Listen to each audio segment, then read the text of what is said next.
Good afternoon, everyone. Welcome to On The Prowl, back-to-back Stanley Cup Champion Florida Panthers, episode 36. I'm your host. I wanted to apologize from the start here. I had meant to do this after I came back home from Game 6, but unfortunately, I brought back something with me that was not welcome in the household, and it was COVID-19 after Game 6. So I apologize. Was planning on putting something out short order after that, and it's taken me this long to get back in the swing of things and recovering from it, so you all know that. So thank you very much.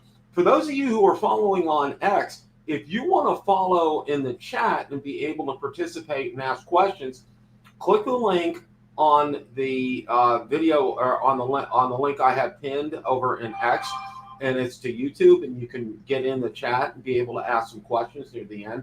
We're going to do some Q&A, and I want to thank everybody for stopping by. First of all, I want to thank everybody because recently just had a great influx of followers on X and Instagram and also the Facebook group. So thank you all, and of course YouTube. I want to thank all you guys for following. I appreciate that. And again, I really want to thank you guys for being patient. As you know, in the middle of the playoffs, I had major dental surgery, and I dealt with that real well. I mean, I really didn't have a great deal of downtime from that. But coming back, you having COVID and everything, it was just a total mess as far as that was concerned. So, well, we all know the obvious here. You wake up every morning and your Florida Panthers are back-to-back Stanley Cup champions, and what can you say about that? That's just absolutely fantastic.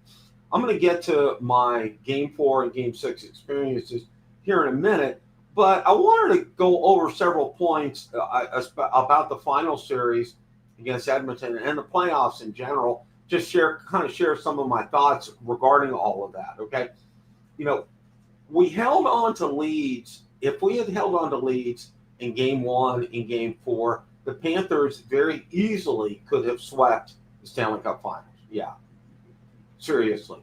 And if you go back and you've watched some of the games, now I've done that. I've watched several of the games, especially I did watch some of Game 1, but I really wanted to focus on some of the other points as well too. They were that close. I mean, they really suffocated Edmonton, the Oilers. They really look how many. I think McDavid ended up with only one goal. I know Draisaitl had several, and Perry had some, and everything. They had some balanced scoring, which was good for them. But they really suffocated them.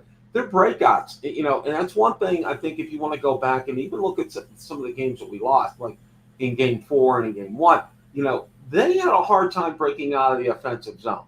And when they did have a good time, that's when they experienced some success, especially in Game 4, and I'm going to get to that here in a minute. But for the most part, they really handled the Oilers. I think they handled them much better this time around in 2025 than they did in 2024. They were well prepared. Of course, we all know Paul Maurice and how well he does at preparing his teams for games. I mean, it's exceptional, and he does a masterclass almost every time he steps behind the bench as far as getting his team ready for games. But all in all, as far as the final series was concerned, it really, like I said, had they not had those lapses in Game 1 and in Game 4 where they blew some leads, they very easily could have swept the Oilers. I fully believe that without any question, thoughts or hesitation. Now, as far as the playoffs are concerned in general, okay, if you look at each one of the series, and it really, against Tampa, there really wasn't. I mean, Tampa is a shadow of their former selves, okay? And I think a lot of their downfall started when they opted not to sign Stamkos, made Hedman their captain, and, no disrespect against Victor Hedman, but he's not the caliber of leader I think that Steven Stamkos is. That's just me. That's just my thoughts on that as far as that's concerned. But, it really wasn't. I mean, Vasilevsky, he's good, but he's not. His injuries have have slowed him down. They've caught up to him. He's not the goalie that he was several years ago, as I remember back in 2017 when they played the Penguins in the playoffs. He was exceptional when he came in when Bishop got hurt.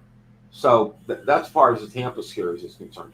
Against Toronto, I think that's the only series where I don't want to say they had a good competition. They did. Toronto has great players, arguably, but I think those first two games, Panthers kind of did a belly flop those first two games up in Toronto. And when they came back in game three, and I think Paul Maurice said it best, they the fourth line for the Panthers, Gadjevich and company, really stepped up to the plate, really got them back. And that really, he said that was one of the key points of the entire playoffs. And I agree with him. We came back, we won game three, and the rest is history in that Toronto series. They really manhandled Toronto after that, after game three. There was no questions asked. And it kind of was the same way in Carolina, okay?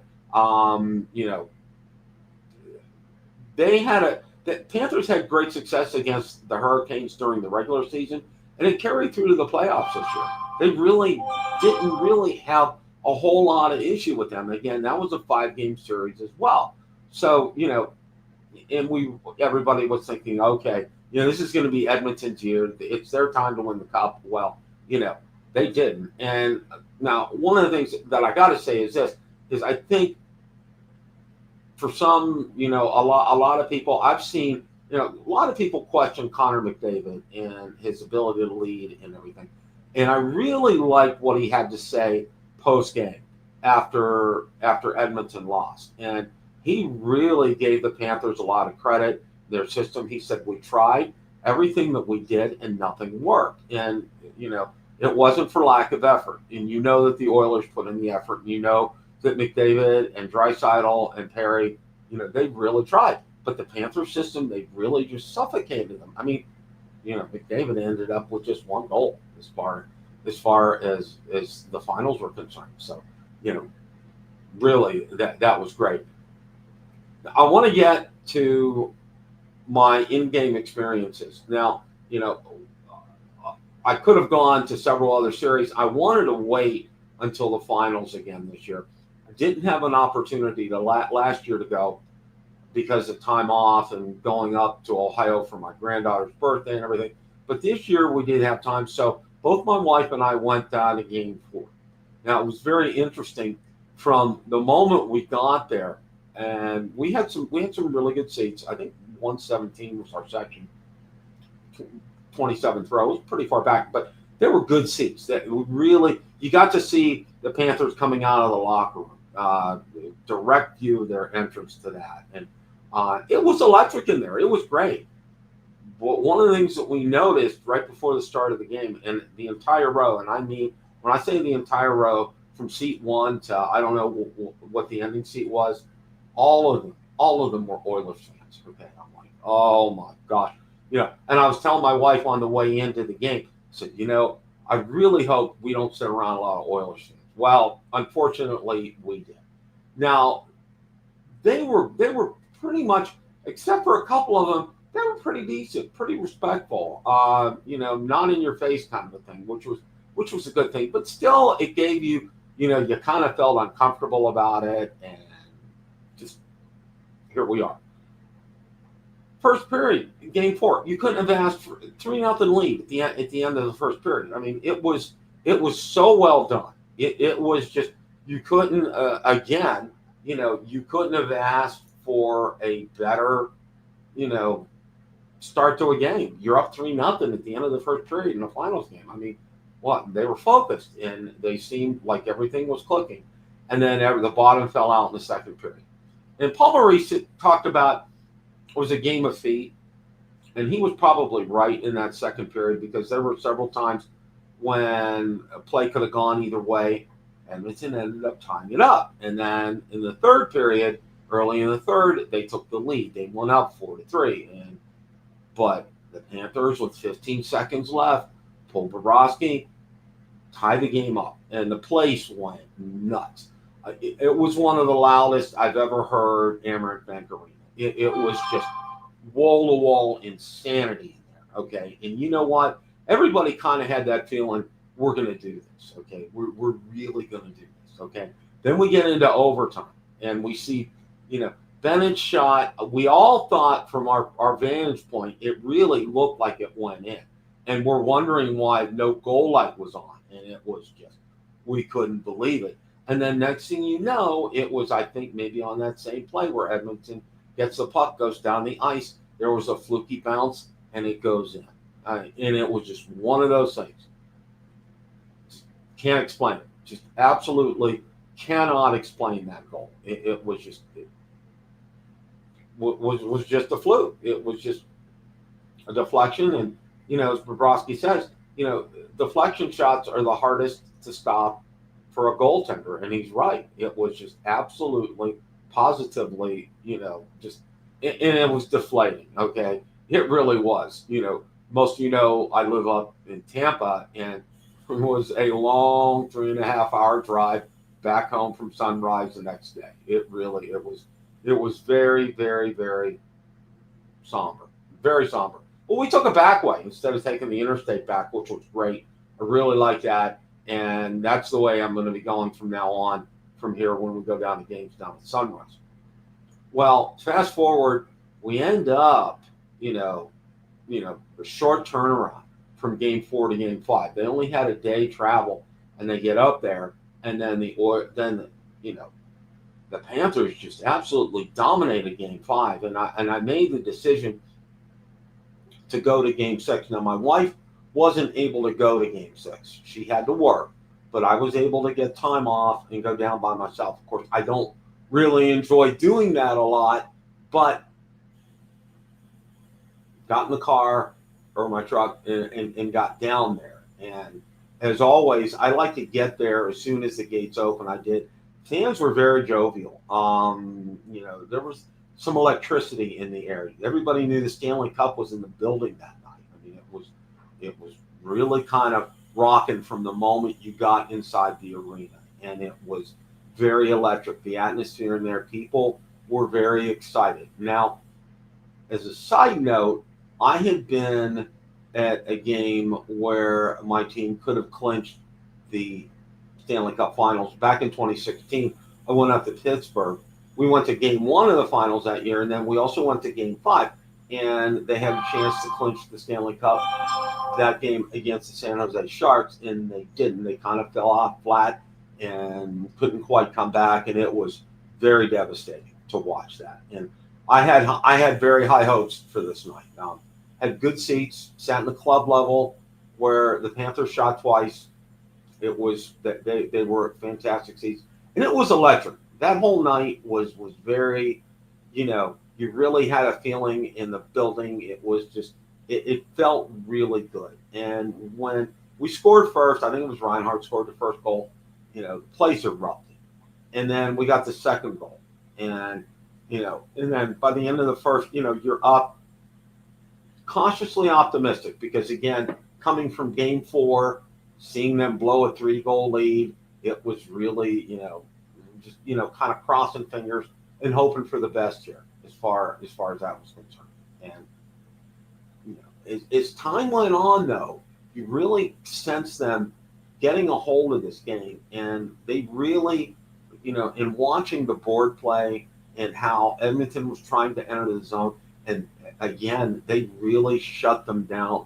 They really didn't allow them to get their entrances to, like they want to be able to do, and be able to use that breakaway speed. That's, of course, everybody knows that's what McDavid is noted for, is his breakaway speed. And he wasn't able to do that. They really stifled them and slowed them down. And the more the game went on, especially when we got into the third period, it was getting louder and louder inside the building.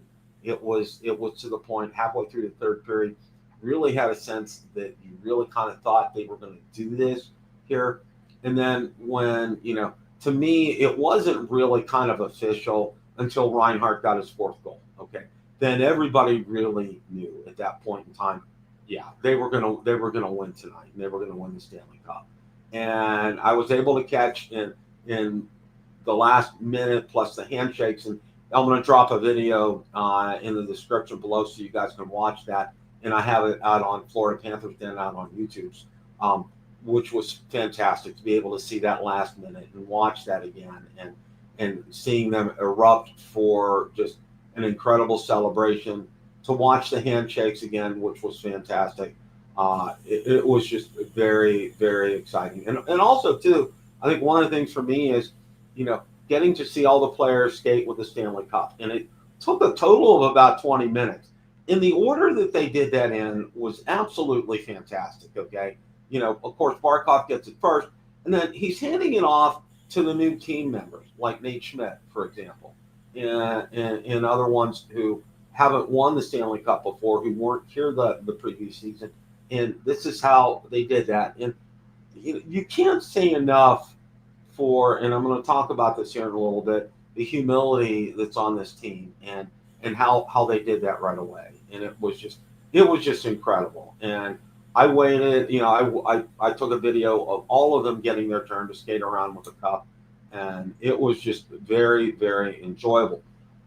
Now, I stayed until after that, and then I went down. I tried to go to the team store because I figured they might have an opportunity to have Stanley Cup Champion T-shirts, and they did, but the line was wrapped around almost twice around the entrance to the team store, and I said, at that point, we're going to pass. I'll just order from Fanatics, which is what I ended up doing. But all in all, it wasn't until probably about 1 o'clock in the morning, 1:30, after I got back to the room and updated social media and was able to get back to sleep. But what an incredible night! What an incredible experience!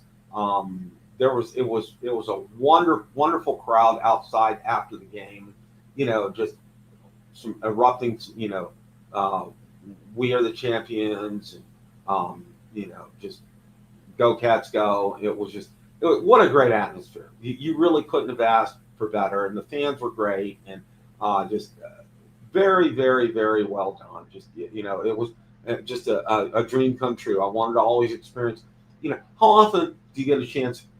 The Super Bowl's out of reach as far as tickets are concerned. All right, and besides, my team's not going to be anywhere near the Super Bowl for years. Same with World Series. Now, I did go to 2 World Series games back in 71 and 79, but I'll probably never end up going to a World Series game or seeing them clinch, a World Series. It's going to be years before my team gets back to where it was, but my Panthers did it, and our Panthers did it, and it was so enjoyable. And, I just wanted to thank you guys, for allowing me to share these videos with you and to go over everything. One of the things that a lot of people immediately, people talked about the celebrations, and they went to the elbow room, of course, and then they went down to that wonderful club. Thank you, Lisa. I appreciate that. They went down to the club in Miami and had the wonderful videos and seeing Reinhart wearing Barkov's jersey and Barkov wearing Reinhart's jersey, and seeing them as they've had a few too many, and just watching their antics. And it was all in good, clean fun. I thought it was good. They did a good job. And then, of course, the parade. That was really well done. I thought the weather cooperated. It didn't rain like it did last year. And I thought it went very well. And, of course, Paul Maurice was very PG this year, but we got to see his cat shirt, and I think a lot of people, they're selling them on the team store right now, so you're welcome to go ahead and purchase those. But that was just a really, really well done. And then everybody's thoughts and focus shifted to the free agents, okay? There's no way that Zito's going to be able to sign Bennett and Ekblad and Marchand. No way. He's not going to be might be able to sign 1, maybe 2, but there's no way he's going to sign all 3. Okay. What did he do? He signed all 3. Bennett, Marchand, Ekblad, Marchand. Okay. Signed all 3 of them. All right. And Bill Zito gave a master class on being a general manager, not only in the NHL, but in all of sports, of how he handled this. And again, a lot of that comes from, like I said, the humility that runs in the organization, from the Violas all the way down to Bill Zito, all the way to Paul Maurice and the coaching staff, and to the players, okay?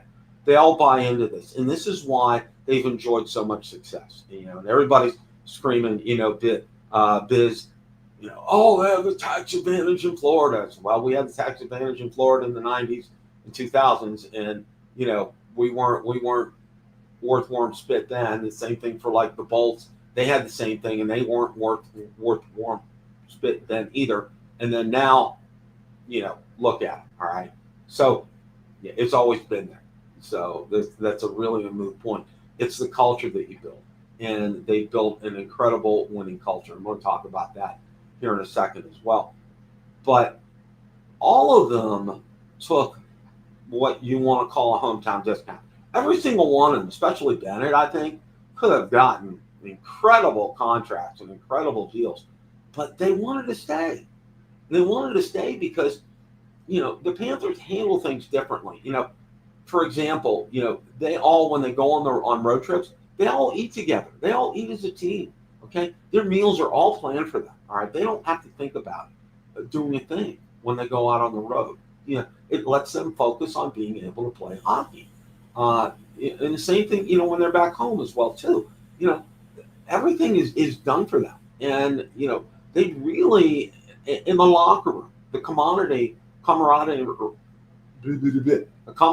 in the locker room is incredible. All right, they do such a great job of buying into the system and the team, and nobody is greater than another person. And for example, okay, the selfless play of Alexander Barkov, and I think one of the reporters asked, and it was so funny. Barkov hasn't had any goals. He hasn't had a lot of points in the series. And Maurice, in typical fashion, we're going to trade him. You got to love that. You absolutely have to love how Paul Maurice is in handling this and how he is with all of this. It's just great. How can you not love something like that? And it really shows, again, the class and the humility that the Panthers have. That it's done. It starts with the Violas, with the organization. Okay, and one of the things, and I remarked to my wife, okay, honoring a veteran before every game, both regular season and playoffs. You can't ask for anything better than that. My dad was a World War II veteran.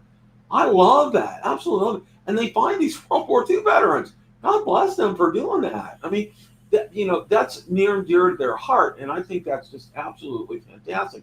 And just the way the Violas have been, and how since day one it's been a different culture with the Panthers, and they've really passed that on.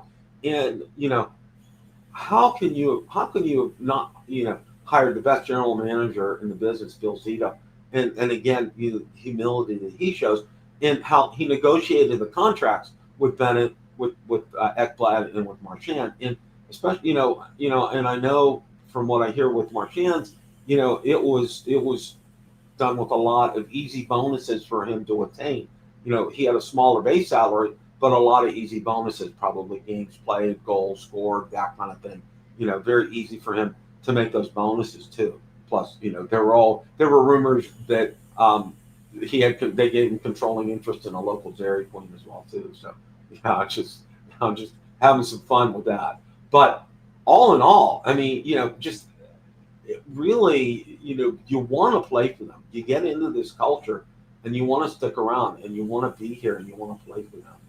And kudos to those who came this year and now who've left the team. And I'm thinking in particular Nate Schmidt.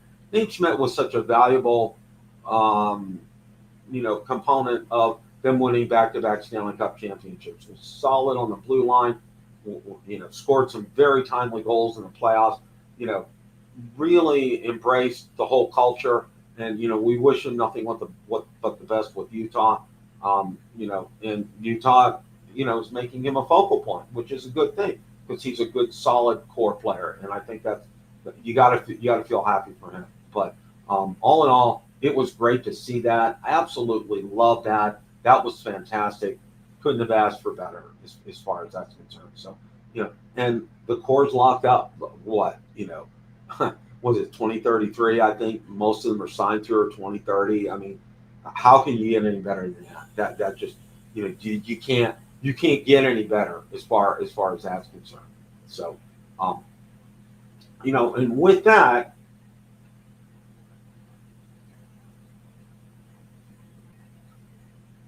well, the social part of things, the cup's going to get passed around from player to player over the summer, so that will be good to see. And of course, video clips or pictures. We'll get them out there on social media so you guys can see them. It's always enjoyable to see that. Of course, it was wonderful getting some pictures from Bennett's wedding, and also the Mr. and Mrs. Bennett coming out to the Panthers goal song. So that was very cool too, and that really had a lot of hits out on social media. So that was great to see that. In conjunction with Zito's signings, the Panthers were over the salary cap, and a lot of people are concerned. What's going to happen with Matthew Tkachuk? Now, one of the things that I want to go over first is his injury and what this injury is, and I'm going to put this up so you guys can go ahead and see this. It's going to be the only thing I'm going to share today with you guys.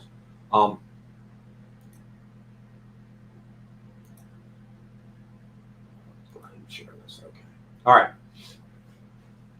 Matthew Tkachuk, a forward for the Florida Panthers, played through several injuries during the 2025 Stanley Cup playoffs, including a torn adductor muscle and sports hernia.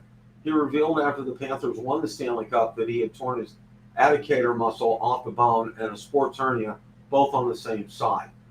Here's a more detailed breakdown. The adductor muscle was torn off the bone, which is a serious injury that usually requires surgery and lengthy recovery period. Sports hernia, also had a sports hernia, another painful and debilitating injury. Groin injury. Tkachuk missed the end of the regular season with a groin injury. Medical management. Despite the severity of his injuries, Tkachuk was able to play through them with the help of intensive medical management from the Panthers medical staff. Okay. Potential for surgery. Tkachuk is expected to undergo surgery to repair the torn adductor muscle and may not be ready for the start of next NHL season, according to some reports. Okay, I wanted to get this out here first and foremost.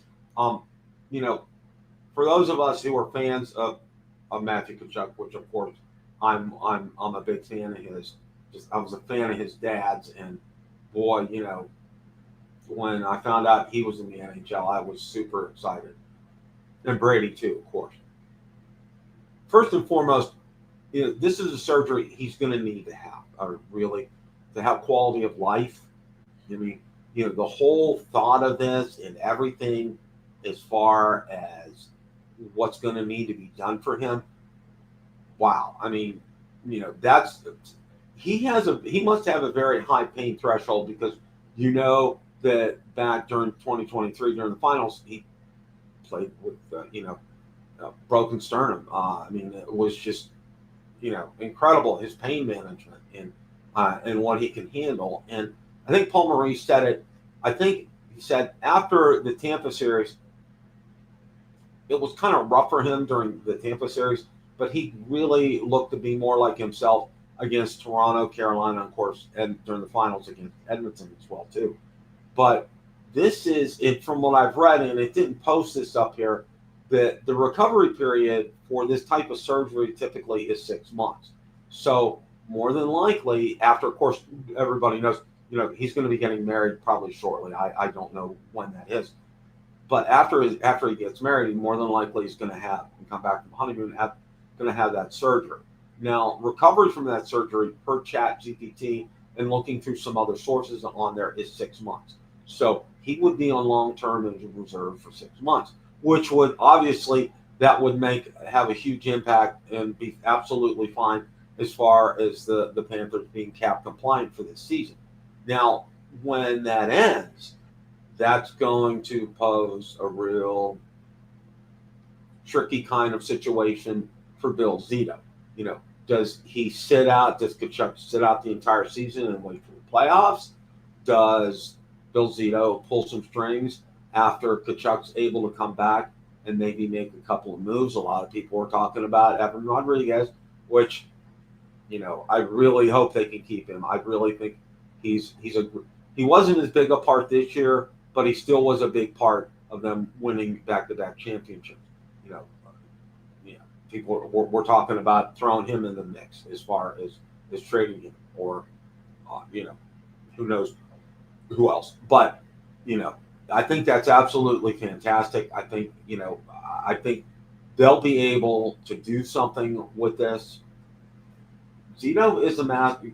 Like I said, he gives a master class on being a general manager, and he's going to make the moves that are going to have the best impact for the Panthers as far as that's concerned. So, And one of the other things that I wanted to talk about, and you probably heard it in one form or another in some of the previous 35 plus podcasts that we've done this season, is, you know, Paul Maurice has said in, you know, this is maybe not in a direct quote, but, you know, a season is like a marathon, okay? It's not a sprint, and you have to be prepared for it. And a lot of people were kind of losing focus near the end of the season when it looked like, you know, we weren't going to not only win the division, you know, we weren't going to, you know, have home ice, and people were greatly concerned about that.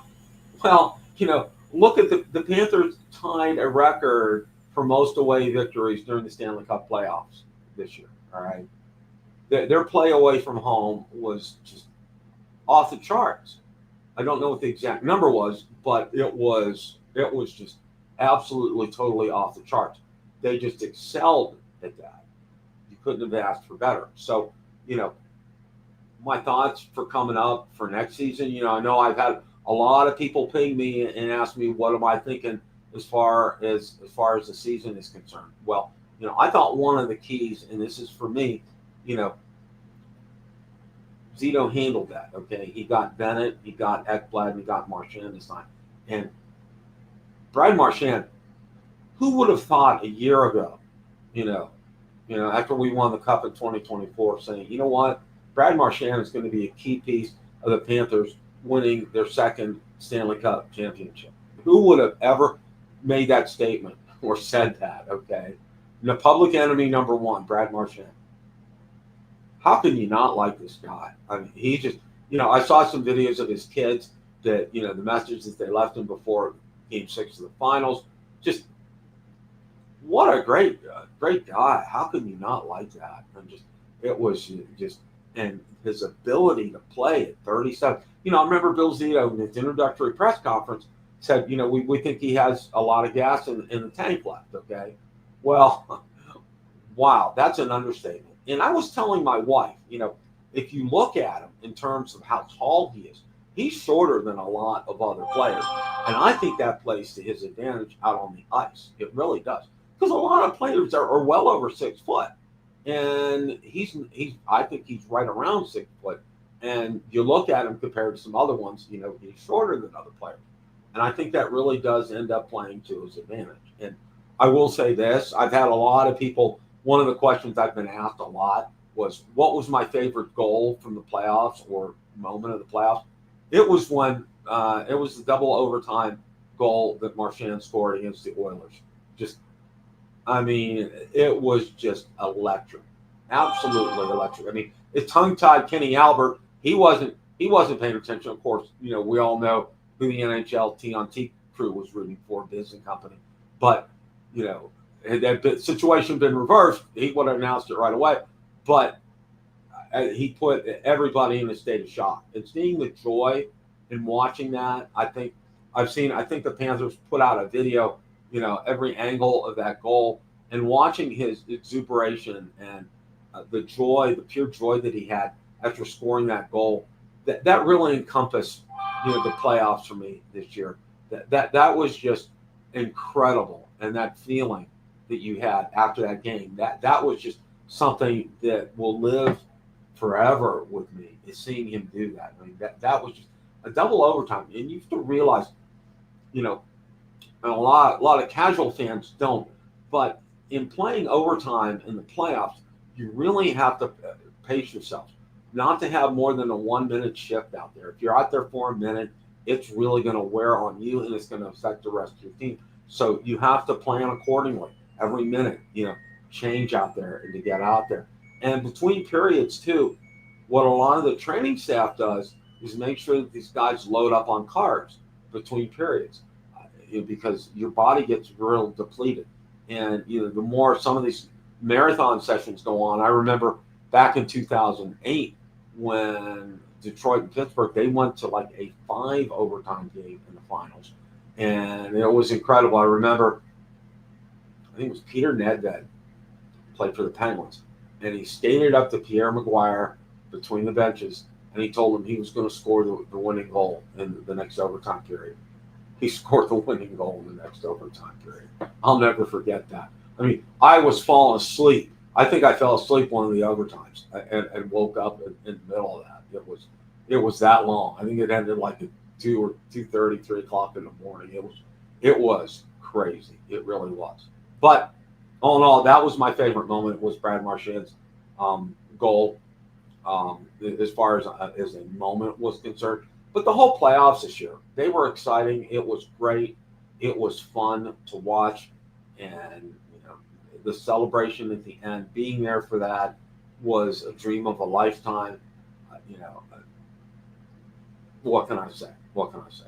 But all in all, going back to, I think if they stay healthy, okay, and if they follow the game plan and play Panthers hockey this season, I see them being back in the same place next year. I really do. Next season, they really do. A lot of people have said, they're talking about the number of games that they played, especially since 2023, since we went to the finals. Then, we've been in the finals 3 years in a row now, and they have to be tired and everything. And I want to bring a point back here. Is I think they played better when they have shorter breaks. For example, that turnaround that they had after they lost Game 4, and then they had a 1-day break where they flew back to Edmonton to play Game 5, and they came back in Game 5. They started out, that was the best start, I think, except for Game 6. That was the best start that they had to a finals game this year. Their start was absolutely incredible. They just came out of the gate. And Game 5, it was like totally domination for the Panthers. I mean, Oilers scored a goal, but it was meaningless. It was in the last couple of minutes of the game. I mean, it was wall-to-wall Panthers that night. So, this answer of, them not playing well because of not being able to get some rest, I kind of blow that out of the water. I personally have seen, and I really think it comes to bear, is when there's a longer gap between either a series or a game, that's when a team could lose focus a little bit, maybe not so much the physical, but I think the mental aspect of things. I think that's where that comes into play. So that's where I kind of think things are at as far as that's concerned. So, but that kind of wraps things up for my thoughts that I wanted to share with you guys today. I wanted to thank you again for all of those of you who have joined on X, on Twitter, on Instagram, on the Facebook group that's grown incredibly, and YouTube. I mean, thank you guys so much, and thank you for following us. And, it's a joy to do this. I absolutely love doing these podcasts, doing the social media, putting these things together. And kudos also to the Panther social media department. They do a fantastic job. Jameson Olive, you do a fantastic job with this. Can't really thank you enough for what you do and the content that you get out there. And your audio visual department, the videos you guys put together, the highlight videos, just stellar. Absolutely, positively stellar. Keep up the great work. Just can't thank you guys enough for what you do. Coming up a week from Friday, okay, and I don't know what that date is, okay. It's Wednesday's the 16th, 17th, 18th. Be the 25th, I believe, okay. We're going to start having some giveaways. And because I have a lot of stuff hanging around here. And one of the things we're going to be giving away, I'm going to be giving away this T-shirt, okay? And as you know, these were extremely hard to get a hold of, all right? Well, I got a hold of one, and we're going to be giving this away. Also going to be giving away some swag that I have from Florida Panthers Den, and that's going to include some T-shirts as well. Got some T-shirts from last year that I'm going to be giving away. So we're going to have a lot of fun with this. And one of the things was as far as the rules are concerned, it's going to be real simple. All right. You have to be following me on one of the social media outlets, whether it's on X, Twitter, or Instagram, or Facebook, or YouTube. You got to be following me. That's number one. Number two, you got to be over 18 to do this. And number three, you got to be a resident of the United States because unfortunately, mailing postage outside the country and having to fill out customs paperwork is a nightmare. So that's why I keep it in country. Sorry to those of you who watch us overseas. I know we have quite a few of you overseas who watch us, especially I know in the UK. I have some some followers out there, and also in Finland have a great deal of followers out in Finland too. So stay tuned. I'm going to have details on how you can win this and some other shirts. We're going to be doing these giveaways over the summer. Maybe I might be able to scrounge up some 2024 Stanley Cup Champion mugs or glasses. We'll see about that. I think I may still have some. I'm not sure, but we'll see what the prize closet has. We're going to have a lot of fun with this. I'm really looking forward to that. And also on a personal note too, I was able to secure some Adidas MIC jerseys in my size out on eBay. And if you look out on social media, I sent two of them, and now the third one, off to Exclusive Pro Sports in Illinois. Got my Barkov jersey back right after they won the finals, and they did an exceptional job. Got my Tkachuk jersey back in short order right after that, which was great. And I was able to secure a third one out there, and that's going to be Aaron Ekblad, and I've just sent that off to be done. And average turnaround time was only about 3 months. I was very pleased with that. I really, all in all, they do exceptional work.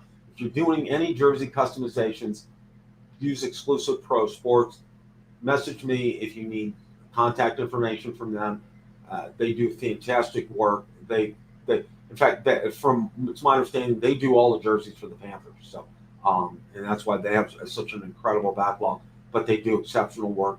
Everything that you get is done, is exactly what the players have out on the ice. And they just, I can't say enough about them. And I can't say enough about all of you. You guys have been you hung tough with me, and I appreciate that, because it's been a little bit of a ride this year as far as, getting this podcast out. But we'll be having some more updates throughout the summer. We're not gonna be going to sleep on you. So, we'll get some podcasts out there this summer. But we'll be back in full gear coming up in the fall. I'll probably get Rod Peterson on again, maybe David Dork on again, maybe try to get George on again. Really like having George on. Maybe try to get some other ones on. I know I've chatted with Doug Plagans, and maybe see if we can get him on. If you guys get a chance, watch the podcast that Rod Peterson and Cats and Bolts podcast did with Doug. That was fantastic. Did a great job on that. I highly, highly, highly recommend that. So, going to wrap things up here. Again, thank you guys so much for following. And as always, guys, it's a great day for Florida Panthers hockey. Time to hunt.